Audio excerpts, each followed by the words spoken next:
Programa Ponto de Vista com Nelson Freire. Oferecimento: Sistema Fé Comércio RN, trabalhando para o desenvolvimento do RN. Consórcio Eldorado, quem sonha junto, realiza. Esterbom, é Esterbom. Sicredi, pode sonhar, juntos a gente realiza. Lemon, sua satisfação é o nosso combustível. O programa Ponto de Vista com Nelson Freire está no ar. O Ponto de Vista de hoje entrevista o pastor Valderi Queiroz. Nós vamos falar com ele sobre suas múltiplas atividades. Como é que ele concilia o fato de ser pastor e médico e como ele vê os atuais tempos com tantas mudanças. Meu amigo Valderi Queiroz, alegria imensa receber você. Quero agradecer por você ter aceitado o convite de bater esse papo, porque vai ser extremamente interessante para você explicar para a gente como é que você concilia tantas atividades. Quero agradecer de novo o fato de você ter aceitado o convite. Obrigado, Nelson Freire. Para mim é uma honra estar com você. Realmente é um desafio nesse tempo, né? É um desafio, mas a gente tem procurado se colocar dentro desse contexto e dar conta das atribuições, né? Com certeza. Não é verdade? Valderi, você é natural de onde? Eu nasci na cidade de Martins. Martins? Uma serra linda. Linda e maravilhosa. Maravilhosa, fria. Eu, com 3 anos de idade, em 1958, dentro desses ciclos de seca, né? Hoje a gente já sabe que tem um menino e uma menina que brigam por isso, né? O Elinho e Laninha. Naquele tempo ninguém sabia, era seca mesmo.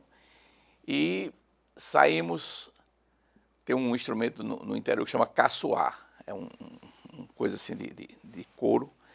E dentro de um caçoar desse a gente desceu a serra até Antônio Martins, Demétrio Lemos, ali embaixo, para pegar um trem que vinha de Souza para Mossoró. E viemos escapar em Mossoró, na época a indústria salineira, né? Hoje é petróleo, turismo, etc. Naquele tempo era a indústria salineira.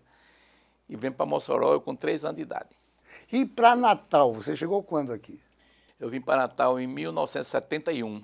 Nesse tempo, também nessa busca, né, de encontrar a oportunidade de trabalhar, etc. Meus irmãos mais velhos já tinham vindo para cá, o meu pai tinha vindo. Eu fui o último que vim porque estava estudando, né? Eu tenho origem cristã evangélica na Igreja Batista. Cresci e fui educado nesse contexto da Igreja Batista. E a Igreja Batista, ela tem como tradição o estudo da palavra de Deus e das doutrinas do que envolve a fé cristã. E como eu fui dos filhos o único que se dedicou, né, à igreja, foi o único que também seguiu estudando. Meus irmãos mais velhos logo começaram a trabalhar e não valorizaram a questão do estudo, né?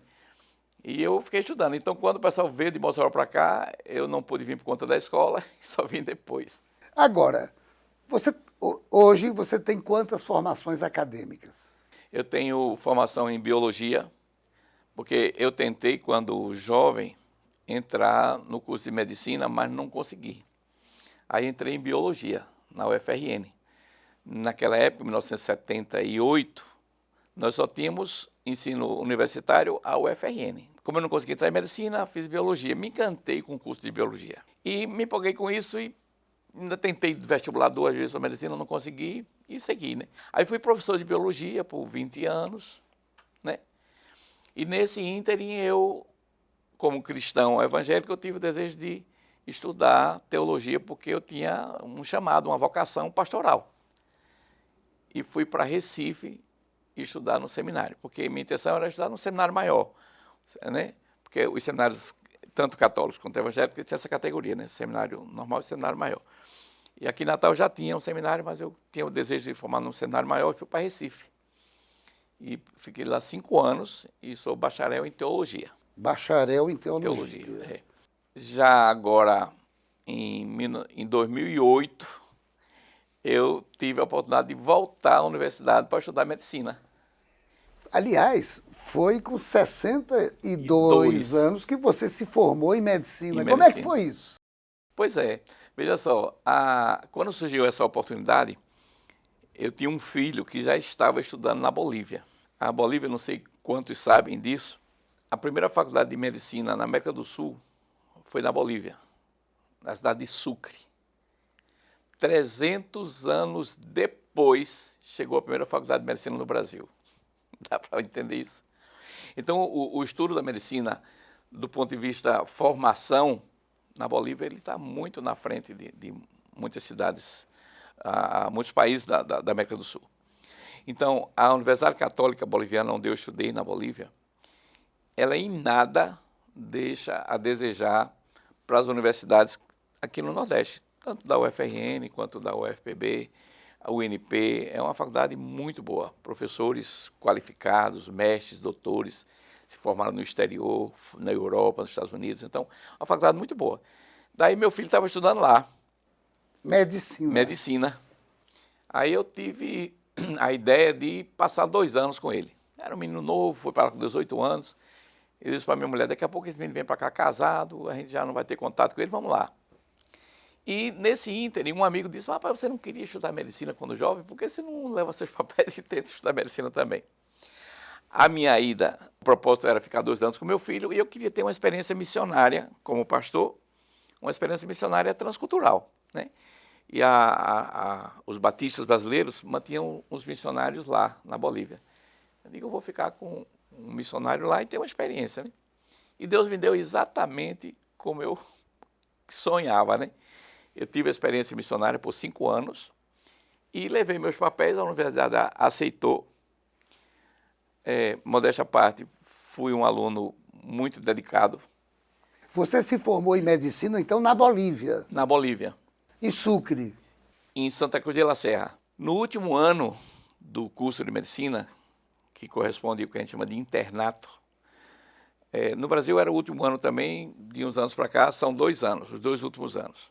Só que o aluno tem férias, vai de manhã e vai de tarde para casa. Na Bolívia é intensivo, do dia 1º de janeiro ao dia 31 de dezembro, todos os dias, feriado, dia santo, domingo. Então, eu consegui fazer um convênio da minha universidade com o Hospital Mariano Coelho de Currais Novos. E fiz o meu internato aqui no Brasil, lá em Currais Novos. Que beleza. O meu último ano de faculdade. Então isso foi bom porque durante esse ano eu aproveitei para fazer um curso preparatório para fazer a prova do Revalida, que tem que fazer por estudar no exterior. Você pode estudar no Japão, Estados Unidos, Bolívia, onde for. Quando você voltar para o Brasil, tem que convalidar o seu diploma, né? Daí não existia um curso preparatório para Revalida. Tem um que é preparatório para os médicos que vão fazer residência. Daí eu me matriculei num curso desse. Durante o meu internato, eu fiz esse curso. Quando no ano seguinte apareceu o Revalida, eu já peguei o material desse curso, eu fiquei estudando em casa e passei no meu primeiro Revalida assim, com o esforço, foi a dedicação que eu tive de me preparar, né? Mas passei de primeira. Foi uma experiência muito interessante. Seus amigos dizem que você é extremamente incansável. Deve ser por isso. O pastor realmente virou médico. Virou médico. E conseguindo conciliar as duas coisas. Como é que é difícil conciliar essas Na verdade profissões? É o seguinte, o pastor batista, por tradição, a igreja batista tem o seu pastor e sustenta o seu pastor. Isso é uma tradição batista, né? Quando eu voltei e voltei médico, daí eu não assumi um ministério de igreja para ser pastor da igreja, para administrar, porque o pastor, alguém pensa que é só aquele que vai lá no púlpito no domingo e faz uma pregação, né? Mas não é, você tem que dar assistência a um rebanho, você tem que cuidar desse povo, tem a questão administrativa, é muita coisa. Então, eu mantive a minha atividade pastoral agora só na parte de ministrar, né? Então, eu aceito convites para aniversário da igreja lá em Mossoró, aí eu vou lá, faço umas conferências de 3 dias, né? Na igreja que eu sou membro em Natal, eu faço todo mês um culto da ceia, que inclusive é próximo domingo. Então, esse culto eu sou o pregador e eu ministro a ceia. E noutros dias do mês eu faço conferências onde sou convidado.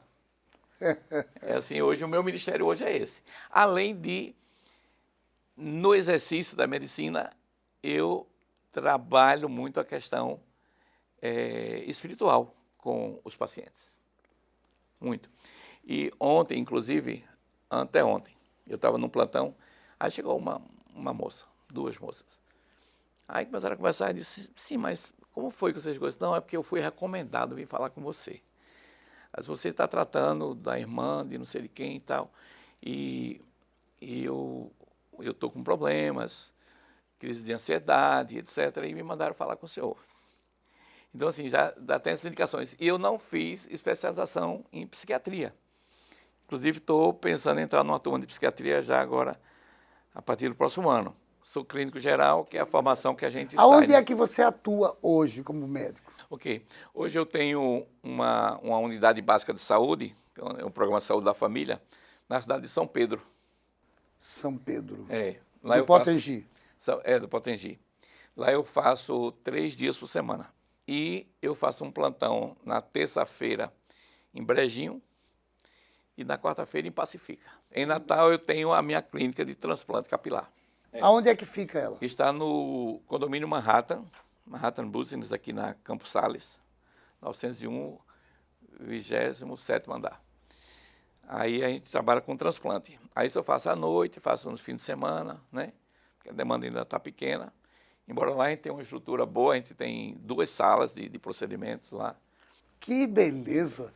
Você é inquieto. Inquieto. Os seus amigos disseram isso. A sua inquietude chama a atenção de todos os que convivem com você. E você está provando isso aqui. Interessante, Nelson.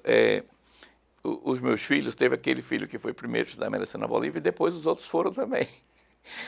Me disseram que tinha sido você que tinha induzido a eles fazerem medicina. Exatamente. Aí, no final desse tudo, que quando eu fui para lá, eu pensei, rapaz, isso é uma loucura. O cara deixou tudo, eu vendi minha casa aqui, vendi tudo e fui para lá. Rapaz, isso é uma loucura. Mas dessa loucura viemos 5 médicos. Meus 3 filhos, eu e uma nora. Que beleza. Um dos meus filhos foi casado com 2 crianças pequenas. E assim, foi uma coisa grande. A Universidade Católica, por ser uma instituição sem fim lucrativo, embora lá em Santa Cruz é a universidade mais cara, para a gente também seria, só que eles têm uns planos, por exemplo, familiar. Se tem 2 membros da família, um paga, o outro tem 20% de desconto. Se tiver 3, o terceiro tem 40% de desconto. Se tiver 4, o quarto tem 60%. Então nós tínhamos quase sempre 4 estudando, né? Que beleza. Então dava um desconto bom. E além disso, um diretor do curso de engenharia, mas ele morava no mesmo condomínio que eu, do lado da universidade, e conversando comigo, disse, e viu que eu tinha habilidade com fotografia. Rapaz, ele podia fazer um projeto para você ganhar uma beca, uma bolsa de trabalho na universidade. Valderi, vamos deixar para falar sobre isso daqui a pouco, tá Sim, certo? Tá certo. Não saia daí. Voltamos em instantes para o nosso segundo bloco. Programa Ponto de Vista, com Nelson Freire. Daqui a 20 anos, muita coisa vai mudar no mundo. Os carros autônomos estarão por toda parte. A inteligência artificial vai fazer parte do nosso dia a dia. A biotecnologia vai eliminar doenças e nos ajudar a viver mais. As relações vão ficar mais próximas ou mais distantes. E todo mundo, dizem, vai falar a mesma língua. Mas por enquanto que o futuro não chega, você pode se preparar da melhor forma, aprendendo novos idiomas, diminuindo distâncias e fazendo o seu mundo maior. Nestes 20 anos, o Senac Idiomas comemora suas conquistas, ajudando você a chegar aonde você quer estar. Senac Idiomas, 20 anos, celebrando seu futuro.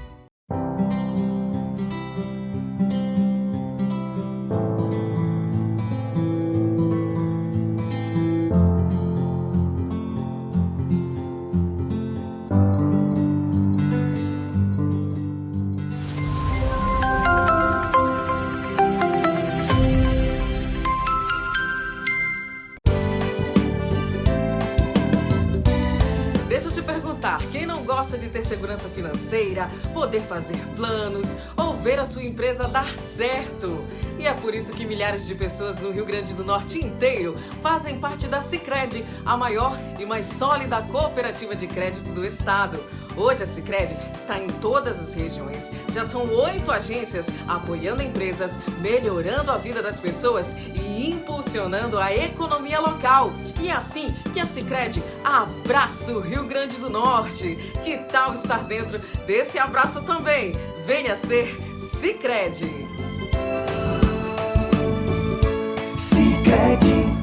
Sabe por que escolher um dos postos Lemon? Tem sempre um no seu caminho. São 6 unidades pertinho de você. Posto Pinheiro Cidade Satélite. Posto Pinheiro Neópolis. Posto J Flor 2 Quintas. Posto J Flor 2 Tic-Sept Rosado. Posto Boa Praça Alecrim. Posto Potengi Bom Pastor. E mais, aqui você encontra combustíveis de qualidade, Wi-Fi na pista, bom atendimento e toda a comodidade necessária. Além de atendimento 24 horas. Postos Lemon. A sua satisfação é o nosso combustível.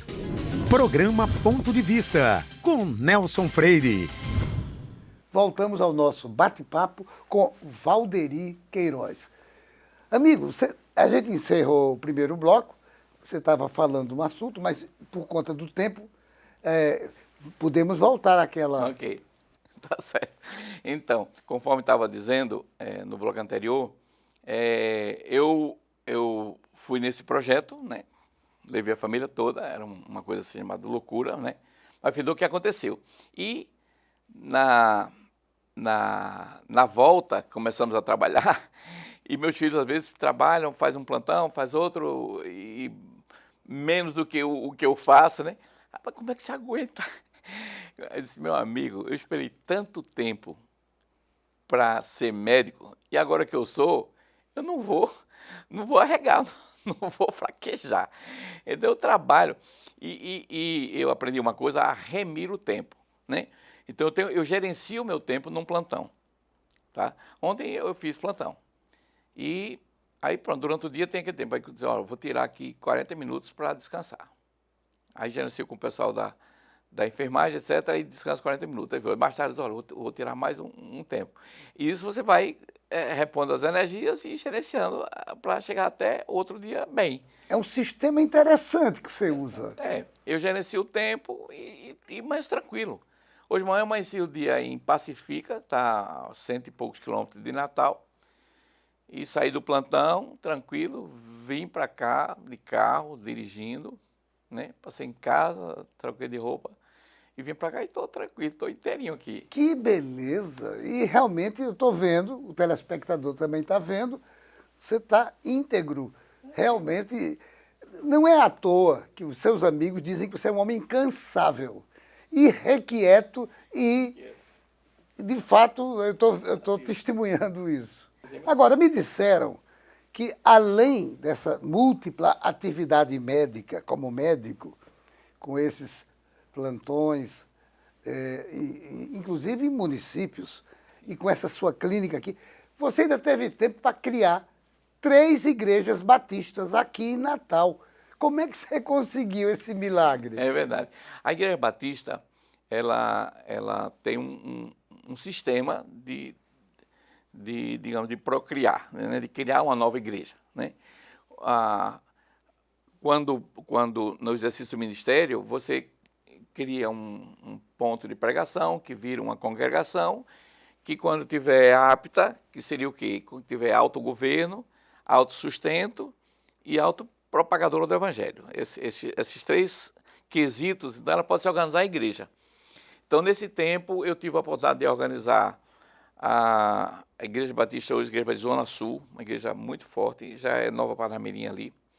A Igreja Batista do Jiqui, todas essas com templo, conseguimos construir os templos.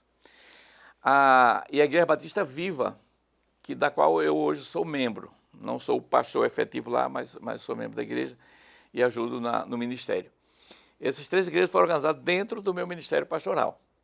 Além disso, teve uma igreja em Ceramirim que a gente ficou com ela até próximo à sua organização como igreja. Quando ela se organizou em igreja, já não era mais, eu já não estava mais à frente. mas com pouco tempo ela se organizou a igreja. Então isso para mim foi um privilégio muito grande, porque faz parte do ministério, né? A expansão do reino, né? As igrejas evangélicas, Nelson, elas podem ser categorizadas assim, hoje em 3 categorias. As igrejas chamadas históricas, né? Igrejas que vêm da Reforma Protestante. As igrejas pentecostais, que surgiu no movimento no início do século passado, nos Estados Unidos, chegou no Brasil dentro de uma igreja batista, uma igreja batista do Pará, em Belém. Em 1910, eles organizaram a Igreja Assembleia de Deus, saiu de dentro da igreja batista. E hoje um movimento chamado neopentecostal, novos pentecostais. Porém, as igrejas históricas são a igreja batista, a igreja presbiteriana, a igreja luterana, a igreja metodista e a igreja congregacional. São as históricas. Igrejas históricas, igrejas que vêm desde a Reforma Protestante, né? E dentro desse processo, cada uma tem seu método de plantar a igreja, né? De criar uma nova igreja, né? Então, os batistas têm um princípio, uma filosofia, um sistema para que uma igreja seja plantada, fundamentada, estruturada para servir ao reino de Deus e à comunidade onde ela está, né? Certo, certo. Agora, você com tanta vivência, tanto como médico, como religioso, teólogo que você já pensou em escrever um livro? Rapaz, sobre suas múltiplas atividades? É verdade. Na verdade, sobre escrever livro, eu tenho duas correntes, né? Uma seria tudo que envolveu esse projeto. Aliás, isso dá até um filme. Essa Então, sua vida, sua história, pois é, dá para fazer um filme. Estava num livro até agora, né? Então deu para o filme, vou aproveitar a sua ideia. Mas eu tinha também, inclusive eu tenho 2 planejados livros infantis, né? Eu com meus filhos e depois com meus netos, eu gosto de contar histórias. Então, às vezes, faltava história já existente e eu criava as minhas, né? Então, eu tenho 2 histórias que eu pretendo fazer livro infantil. Eu vou falar com um amigo meu, que é editor, para a gente trabalhar já um desses aí, que já está pronto, só para fazer os trabalhos gráficos que tem que ser feito, né? E esse da história é uma ideia que está sendo cobrado, vários amigos lembram. Um professor lá na Bolívia levantou isso a primeira vez. Essa história é muito bonita, você devia fazer um livro. Aí sempre quando conta, alguém levanta isso, né? E agora com a sua ideia de um filme, quem sabe? Pois é, mas tem que começar com um livro. Tem que começar com um livro. Agora, não apenas esses 2 livros infantis, que é muito bacana. Não. Mas, além desses 2 infantis, vale a pena você escrever sua história, porque ela é dinâmica. Ela é de um dinamismo a toda prova. Agradeço a sugestão, é boa. Agora, o que é que você acha da modernidade? Você falou há pouco que na Europa já se fala em pós-cristianismo. O que é que você está achando? Qual o seu ponto de vista sobre a modernidade e as mudanças que estão acontecendo a passos largos no mundo todo? Nelson, há uma preocupação muito grande. Eu gosto muito de um escritor, ele escreve ficção, só que ele escreve ficção mesclada com a realidade.